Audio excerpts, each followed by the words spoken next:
সুপ্রিয় দর্শকবিন্দু, আসসালামু আলাইকুম।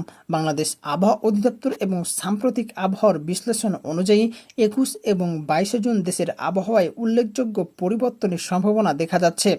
মৌসুমী বায়ু বর্তমানে বাংলাদেশের উপর মোটামুটি সক্রিয় রয়েছে এবং উত্তর ও বঙ্গোপসাগরে এর প্রভাব আরও কিছুটা বৃদ্ধি পাওয়ায় দেশের বিভিন্ন অঞ্চলে বৃষ্টি ও বজ্রবৃষ্টির প্রবণতা বাড়তে পারে।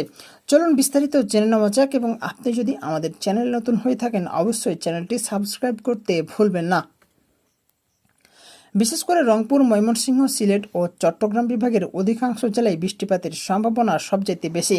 এসব অঞ্চলের মধ্যে রয়েছে সিলেট, সুনামগঞ্জ, মৌলভীবাজার, হবিগঞ্জ, নেত্রকোনা, ময়মনসিংহ, কুড়িগ্রাম, লালমনিরহাট, নীলফামারী, রংপুর, বান্দরবান, রাঙ্গামাটি, খাগড়াছড়ি এবং কক্সবাজার জেলায় বৃষ্টির প্রবণতা তুলনামূলকভাবে বেশি থাকতে পারে। বর্তমানে আবহাওয়া পরিস্থিতি বিশ্লেষণ করলে এসব এলাকায় বৃষ্টির সম্ভাবনা প্রায় ৭০ থেকে ৯০% পর্যন্ত ধরা হয়েছে। অন্যদিকে ঢাকা, গাজীপুর, টাঙ্গাইল, কিশোরগঞ্জ, ফরিদপুর, মাদারীপুর, বরিশাল, পটুয়াখালী, ভোলা, রাজশাহী, নাটোর, চাঁপাইনবাবগঞ্জ, পাবনা এবং খুলনা বিভাগের বিভিন্ন এলাকায় বৃষ্টির সম্ভাবনা মাঝারি মাত্রায় থাকতে পারে। এসব অঞ্চলে বৃষ্টিপাতের সম্ভাবনা প্রায় ৫০ থেকে ৭০% মধ্যে থাকতে পারে।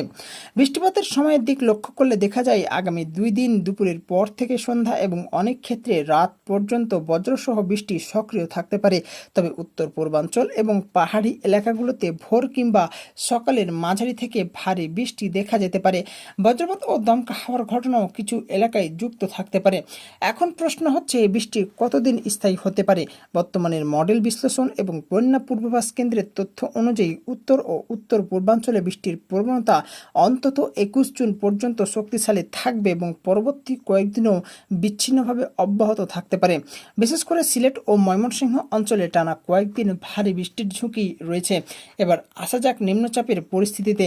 সর্বশেষে প্রাপ্ত তথ্য অনুযায়ী উত্তর বঙ্গোপসাগরে বর্তমানে কোনো সুস্পষ্ট শক্তিশালী নিম্নচাপ বা ঘূর্ণিঝড় সৃষ্টিকারী সিস্টেম সক্রিয় নেই।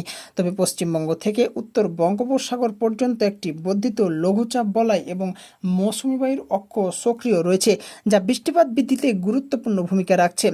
বঙ্গোপসাগরের অবস্থা বর্তমানে মৌসুমী বৃষ্টির জন্য অনুকূল। উত্তর বঙ্গোপসাগরে মাঝারি মাত্রার মেঘমালা এবং সক্রিয় মৌসুমী বায়ুর প্রভাবে সমুদ্র কিছুটা উত্তাল থাকতে পারে। তবে এই মুহূর্তে সবচেয়ে বড় ধরনের আপদ হচ্ছে ঘূর্ণিঝড়ের কোনো নির্ভরযোগ্য সংকেত পাওয়া যায়নি।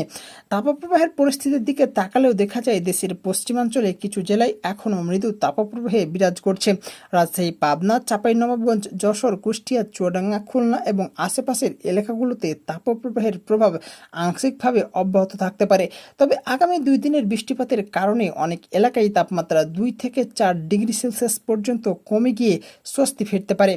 সব মিলিয়ে বলা যায় 21 ও 22 জুন বাংলাদেশের আবহাওয়ার প্রধান আলোচ্য বিষয় হতে যাচ্ছে বৃষ্টি, বজ্রবৃষ্টি এবং স্থানভেদে ভারী বর্ষণ। সবচেয়ে বেশি সতর্ক থাকতে হবে সিলেট, ময়মনসিংহ, রংপুর ও চট্টগ্রাম বিভাগের বাসিন্দাদের। নদ নদীর পানি বৃদ্ধি, জলাবদ্ধতা এবং আকস্মিক বজ্রপাতের ঝুঁকিও মাথায় রাখতে হবে। অন্যদিকে পশ্চিমবঙ্গের তাপপ্রবাহ ধীরে ধীরে দুর্বল হওয়ার সম্ভাবনা রয়েছে। আবহাওয়ার সর্বশেষ নির্ভরযোগ্য আপডেট পেতে চোখ রাখুন আবহাওয়া বাংলাদেশের পরবর্তী বুলেটিনে। আজ এ পর্যন্তই। সবাই ভালো থাকবেন, সুস্থ থাকবেন। আল্লাহ হাফেজ।